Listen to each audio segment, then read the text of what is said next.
Hi, నమస్తే, welcome to CNU life story. So నా health update ఇచ్చుకుంటూ వస్తున్నాను కదా అన్ని వీడియోస్లలో. అయితే ఈ మధ్య నాకు ఇన్స్టాగ్రామ్లో, ఫేస్బుక్లో, సో యూట్యూబ్లలో ఎక్కువగా ఫ్రీక్వెంట్గా అడుగుతున్న క్వశ్చన్స్ ఒకసారి వాటికి కొంచెం క్లారిటీ ఇద్దామని చెప్పేసి, ఎందుకంటే కొన్నిసార్లు నేను కామెంట్స్ అవి చెక్ చేయడంలో ఇబ్బంది అవుతుంది, లేట్ అవుతుంది. సో దానివల్ల వాటికి వీడియోలో అంటే చాలామంది మళ్ళీ అదే క్వశ్చన్ రిపీట్ కాకుండా వాటికి ఒక క్లారిటీ ఇద్దామని చెప్పేసి ఇచ్చాను అన్నట్టు. సో ఇక్కడ ఎక్కువగా అడుగుతున్న క్వశ్చన్ ఏంటంటే సిమ్టమ్స్ చెప్పు, ఇంకా సిమ్టమ్స్ ఏమన్నా ఉన్నాయా స్టార్టింగ్లో అంటే మీకు ఎలా తెలిసింది క్యాన్సర్ అని, అంటే మీకు ఏమనిపించి డాక్టర్ని కన్సల్ట్ అయ్యారు చెప్పండి. సో తర్వాత జంక్ ఫుడ్, కూల్ డ్రింక్స్ తాగేవాడివా, మైదాపిండి టేస్టింగ్ సాల్ట్తో చేసినవి బేకరీ ఫుడ్స్ అని. సో తర్వాత పెద్ద పేగు అంత రెడ్ కలర్లో ఉంటుందా, అయ్య బాబోయ్ చూస్తుంటే మటన్ లీవర్ ఫెయిల్గా ఉంది. అలా అడుగుతున్నానని తప్పుగా అనుకోకు బ్రో, మరి వాష్రూమ్ వస్తే ఎలా బ్రో మరి అని. తర్వాత ప్రయాణంలో బయట ఉన్నప్పుడు, డ్రైవింగ్ చేస్తున్నప్పుడు, నిద్రపోతున్నప్పుడు అసలు ఎలా జీవితాంతం సాధ్యమైనా ఉండగలరా, అసలు తలుచుకుంటేనే చాలా భయంగా ఉంది అని పెట్టారు. సో ఇంకొకటి, బ్రో ఇప్పుడు మీకు వచ్చిన క్యాన్సర్ రాకుండా ఉండాలంటే ఏం చేయాలి, ఏం చేయకూడదు చెప్పండి. ఏమైనా మీకు గుండె ధైర్యం ఎక్కువ, మీరు హ్యాపీగా ఉండాలని ఆ శివయ్యని కోరుకుంటున్నాను.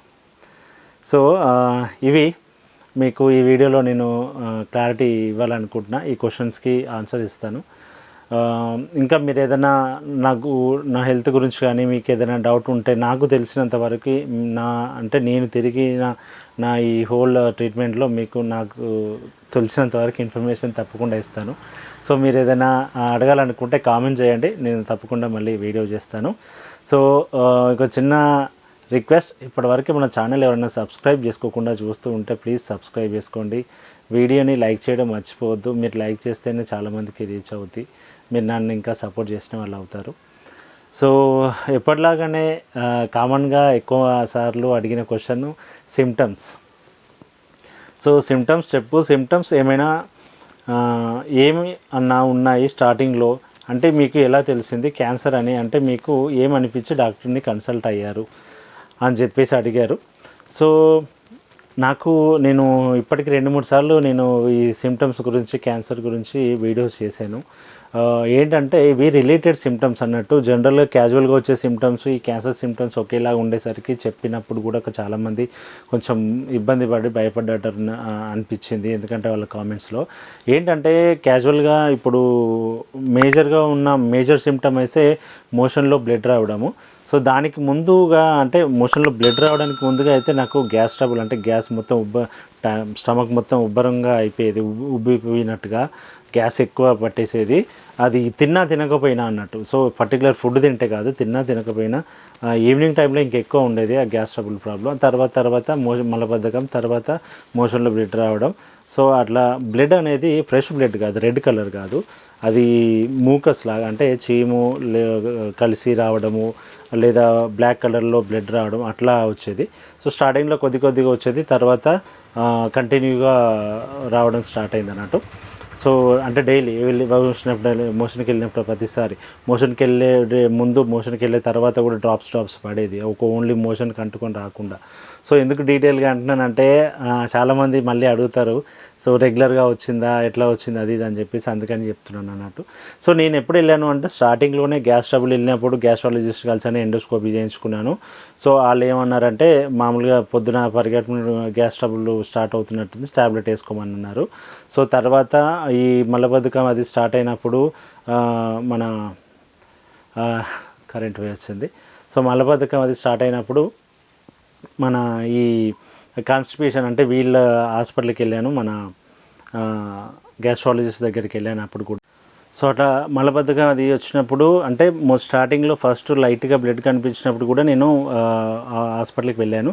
సో వాళ్ళు ఏంటంటే పైల్స్ కనిపించాయి అన్నట్టు యాక్చువల్గా. సో పైల్స్ వల్ల కూడా మోషన్లో బ్లడ్ వచ్చే అవకాశం ఉంది. సో దానివల్ల అది పైల్స్ వల్ల వస్తుందని చెప్పేసి పైల్స్కి ట్రీట్మెంట్ ఇచ్చారు.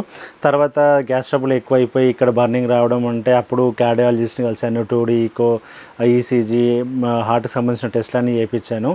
సో తర్వాత ఈ లెఫ్ట్ లెగ్ తొంటి మీద పెయిన్ వచ్చింది, అప్పుడు సయాటికా పెయిన్ అంటారు, దానికి సంబంధించి కూడా చూపించాను. సో ఇవన్నీ ఫ్రీక్వెంట్గా వచ్చిన నాకు ప్రాబ్లమ్స్ అన్ని క్యాన్సర్ సిమ్టమ్స్ అని అనలేను, బట్ నాకు ఏమేమైతే ఉన్నాయో అవన్నీ చెప్తున్నాను అన్నట్టు. సో అన్నిటికీ చూపించుకుంటూనే వచ్చాను. బట్ ఏంటంటే అక్కడ పైల్స్ అని వాళ్ళు కన్ఫర్మ్ చేశారు. అప్పుడు టెస్ట్ అది చెయ్యలేదు. టెస్ట్ అంటే మన సిగ్నోస్కోపీ అవి లోపల అవి ప్రాపర్గా చెక్ చేయకపోవడం వల్ల ట్యూమర్ అనేది కనిపించలేదు. పైన ఉన్న పైల్స్ మాత్రమే చూసి మెడిసిన్ వాడుకుంటూ వచ్చినాం. సో ఒక స్టేజ్కి వచ్చేసరికి అది ఆల్మోస్ట్ ఒక 5 months ఏవో పట్టింది మందులు వాడుకుంటూ. డే బై డే ప్రాబ్లం ఎక్కువైతేనే ఉంది. ఒకసారికి వచ్చేసి మోషన్ అనేది స్టాప్ అయింది, ఇబ్బంది అనిపించి హాస్పిటల్ అడ్మిట్ అయితే సో వాళ్ళు పైల్స్ సర్జరీ చేశారు. అంటే ఆ చేసే క్రమంలో అప్పుడు ఆ మోషన్ పాయింట్ దగ్గర ఒక గడ్డ కనిపించింది. వాళ్ళు అప్పుడు ఆ సర్జరీలోనే శాంపిల్ తీసి బయాప్సీ పంపిస్తే అప్పుడు క్యాన్సర్ అని తెలిసింది. అప్పటి నుంచి మళ్ళీ క్యాన్సర్ ట్రీట్మెంట్ నడిచింది అన్నట్టు. సో అందే నాకు క్యాన్సర్కి ముందు పైల్స్ సర్జరీ కూడా అయింది. ఎందుకంటే పైల్స్, ఫిస్టులా అండ్ ఇవి ఇన్ఫెక్షన్స్ అన్నీ కూడా క్యాన్సర్ రిలేటెడ్ సిమ్టమ్స్ ఉంటాయి. అంటే భయపడతారు అని అనట్లేదు, బట్ ఏదైనా ఏ ప్రాబ్లం అయినా కూడా డాక్టర్ దగ్గరికి వెళ్ళాల్సిందే కదా అని చెప్తున్నా, నెగ్లెన్స్ చేయొద్దని. సో తర్వాత వచ్చేసి జంక్ ఫుడ్, కూల్ డ్రింక్స్ తాగేవాడివా, మైదా బయట టేస్టింగ్ సాల్ట్తో చేసినవి బేకరీ ఫుడ్స్.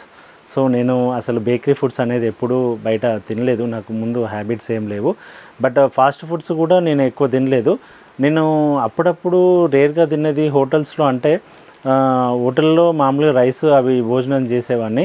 అంటే అది ఎప్పుడు ఒక 7 years బ్యాక్, అంటే 7 years కాదు సారీ, పెళ్ళై 10 years అవుతుంది, మ్యారేజ్కి 2 years బ్యాక్, అంటే ఇంచుమించు 12 years బ్యాక్ నేను అప్పట్లో బ్యాచులర్గా ఉన్నప్పుడు హోటల్లో తినేవాడిని, లేదంటే సైట్కి వెళ్ళినప్పుడు, వర్క్ సైట్ మీద వెళ్ళినప్పుడు అట్లా తినేవాడిని.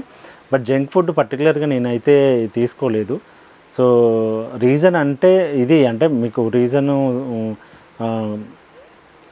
దేనివల్ల వచ్చిందని తెలుసుకోవడానికి అడిగారు కాబట్టి, సో డాక్టర్ని అడిగితే కూడా పర్టికులర్ రీజన్ చెప్పలేదు. బట్ నాకు ఏదైనా సిమ్టమ్స్ అవి స్టార్ట్ అయినాయి అంటే ఆఫ్టర్ కరోనా తర్వాతనే. సో కరోనా వల్ల వచ్చిందా, దేనివల్ల వచ్చిందని నేను చెప్పలేను. కానీ అంతకుముందు నాది వెల్ మెయింటెనెన్స్ బాడీయే. అంటే ఎర్లీ మార్నింగ్ లేవడం, వామ్ వాటర్ తాగడము, వాకింగ్ కానీ జాగింగ్, జిమ్ కూడా వెళ్ళాను. సో అందుకని పర్టికులర్గా ఒక హ్యాబిట్ వల్ల వచ్చిందని అయితే ఏ డాక్టరు చెప్పలేదు. సో తర్వాత బ్రో, ఇప్పుడు మీకు వచ్చిన క్యాన్సర్ రాకుండా ఉండాలంటే ఏం చేయాలి, ఏమి చేయకూడదు చెప్పండి. ఏదేమైనా మీకు గుండె ధైర్యం ఎక్కువ, మీరు హ్యాపీగా ఉండాలని ఆ శివయ్యను కోరుకుంటున్నాను. సో నాలాంటి క్యాన్సరు రాకుండా ఉండడానికి ఏం చేయాలి అంటే, మనం ఇప్పుడున్న కండిషన్లో, ఇప్పుడు ఉన్న జెనెటికల్ చేంజెస్ వల్ల పర్టికులర్గా దీనివల్ల వస్తుందని అయితే చెప్పలేము. అంటే ఫుడ్ వల్ల కావచ్చు, లేకపోతే హ్యాబిట్స్ వల్ల కావచ్చు, లేకపోతే ఏదైనా పొల్యూషన్ వల్ల కావచ్చు. బట్ నేను అనేది ఏంటంటే, అట్లీస్ట్ మనం వచ్చేదాన్ని ఆపకపోయినా బట్ సిమ్టమ్స్ని డీలే చేయకుండా ఉంటే సరిపోతుంది. అంటే ఇప్పుడు కొంతమంది ఏంటంటే ఎమోషనల్ ఎప్పుడైనా లైట్గా బ్లడ్ కనిపిస్తే ఇది వేడి చేసింది, లేకపోతే పైల్స్ వల్ల వచ్చింది అని. సో అది పైల్స్ వల్ల వచ్చినా కూడా పైల్స్ ట్రీట్మెంట్ చేసుకోవాల్సిందే, వేడి వల్ల వచ్చినా మెడిసిన్స్ వాడాల్సిందే. సో ఏదైనా నెగ్లెన్స్ అనేది వద్దు, ఎందుకంటే సిమ్టమ్స్ అన్నీ ఒకేలా ఉంటాయి కాబట్టి దాంట్లో ఇలాంటి డీలే చేయడం వల్లనే నాకు ఇంత దూరం వచ్చింది. సో అందుకనే చెప్తున్నా. సో ఏం చేయకూడదు, చేయొద్దు అంటే యాక్చువల్గా మ్యాక్సిమం ఇప్పుడు అందరూ చెప్పేదే బయట ఫుడ్ కొంచెం అవాయిడ్ చేయండి, ఫ్రీక్వెంట్గా చెకప్స్ అయితే చేయించుకోవాలి. అంటే ముందులాగా లేవు ఇప్పుడు బాడీస్ అన్నీ కూడా. ఎందుకంటే నాన్ వెజ్ తినని వాళ్ళు, బ్రాహ్మణ్స్ లేదా చిన్న పిల్లలు, వాళ్ళకి కూడా క్యాన్సర్ వస్తుంది వితౌట్ రీజను, ఫ్యామిలీ బ్యాక్గ్రౌండ్ లేకుండా వస్తుంది. అట్లాంటివి చాలామందిని చూశాను. సో డాక్టర్స్ కూడా అదే చెప్తున్నారు, పర్టికులర్ రీజన్ అయితే ఏం లేదు, బట్ సిమ్టమ్స్ కానీ ఏమైనా ప్రాబ్లం వచ్చినప్పుడు ఫ్రీక్వెంట్గా చెకప్స్ చేయించుకోవాల్సిందే. సో అది నేను ఇచ్చే సజెషన్ అయితే. సో ఫైనల్గా ఏంటంటే, పెద్ద పేగు అంత రెడ్ కలర్లో ఉంటుందా? అయ్యా బాబోయ్, చూస్తుంటే మటన్ లివర్ పీస్ లాగే ఉంది. అలా అడుగుతున్నా అని ఏం తప్పుగా అనుకోకు బ్రో. మరి వాష్రూమ్ వస్తే ఎలా బ్రో మరి? సో పర్టికులర్గా నా వీడియోస్ అన్నీ చూస్తే అర్థమైపోతుంది ఈ కండిషన్ గురించి, ఈ క్వశ్చన్ గురించి. నాకు ఆ పేగుని చూసినప్పుడు స్టార్టింగ్లో ఆపరేషన్ థియేటర్ నుంచి బయటకు వచ్చినాక ట్రాన్స్పరెంట్ బ్యాగ్ వేశారు, బ్యాగ్లోంచి పేగు కనిపించింది. సో నేను కూడా కొంచెం ప్యానిక్ అయ్యాను, ఇంత రెడ్ కలర్లో ఉంది, ఇంత సెన్సిటివ్గా ఉంది, సో దీన్ని ఎట్లా హ్యాండిల్ చేయాలి ఆ పేగు అని కొంచెం టెన్షన్ ఫీల్ అయినా. సో తర్వాత అలవాటు అయిపోయింది. పేగు నిజంగా నేను వేరే కొంచెం బ్రౌన్ కలర్ టైప్లో అట్లా అంటే వీడియోలలో బయట మనం ఇవి అంటే మేకను వాటిని కోసినప్పుడు చూస్తాం కదా, అట్లా ఉంటాయేమో అనుకున్నా. బట్ ఇది కంప్లీట్గా రెడ్ కలర్లో ఉంది. వర్కింగ్లో అంటే అది మనం బ్లడ్ అనేది ఫ్లో అవుతుంటుంది కాబట్టి అట్లా ఉంటుందేమో నాకు తెలియదు. చాలా రెడ్ కలర్లో ఉంది. సో అది అలవాటు అయిపోయింది కాబట్టి ఆ విషయంలో ప్యానిక్ లేదు. మోషన్ వేస్తే ఎలా అంటే ఇప్పుడు పెట్టిన బ్యాగు నాకు కొలోస్టమీ బ్యాగు మోషన్ వెళ్ళే దారిలోంచి మోషన్ వెళ్ళే వేని క్లోజ్ చేసి పొట్ట మీద మోషన్ వెళ్ళడానికి పేగు బయటకు పెట్టి దానికి బ్యాగ్ పెట్టి పౌచ్ పెట్టారు. సో ఆ బ్యాగ్లోకి మోషన్ అనేది వస్తుంటుంది.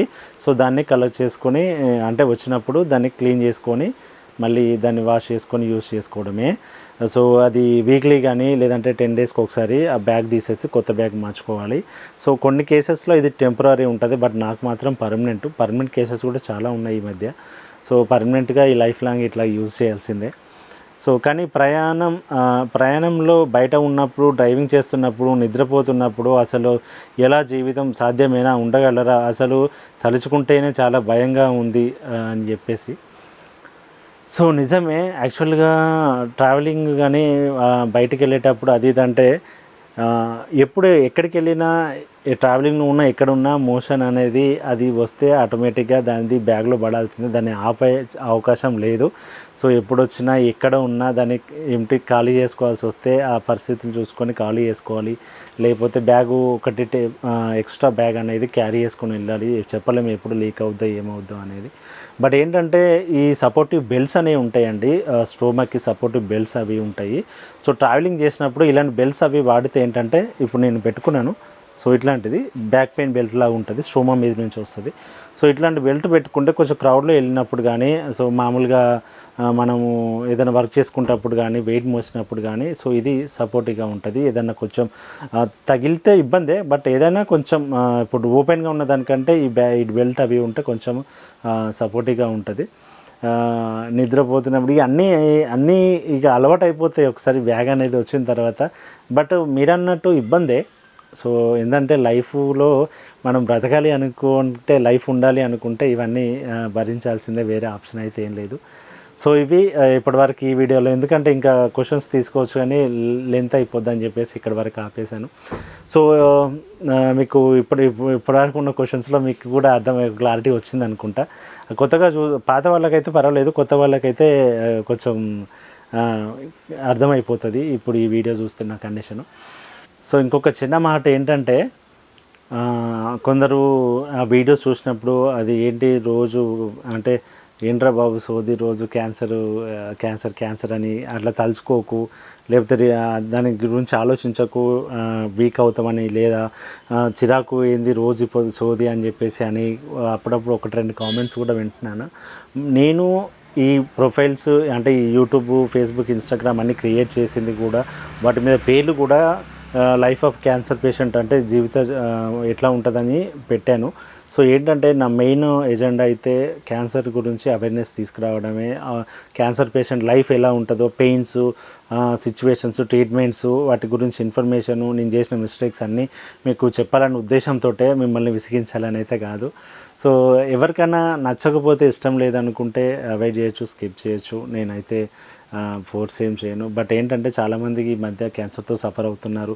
మేబీ ఎవరికో కొందరికి నా ఇన్ఫర్మేషన్ యూజ్ అవ్వచ్చు అని అనుకుంటున్నా. సో మీరేమనుకుంటున్నారు నేను చేసే ఈ ప్రయత్నం గురించి? తప్పకుండా మర్చిపోకుండా కామెంట్ చేయండి. సో ఈసారి మీరు అడిగే క్వశ్చన్స్ అన్నిటికీ నేను రిప్లై ఇస్తాను, మర్చిపోద్దు కామెంట్ చేయడము. Thank you. ఇంతవరకు చివరి వరకు చూసినా కూడా ఏదైనా హాయో బాయో కామెంట్ చేయండి. ఉంటాను. నేను శ్రీనివాస్. బాయ్.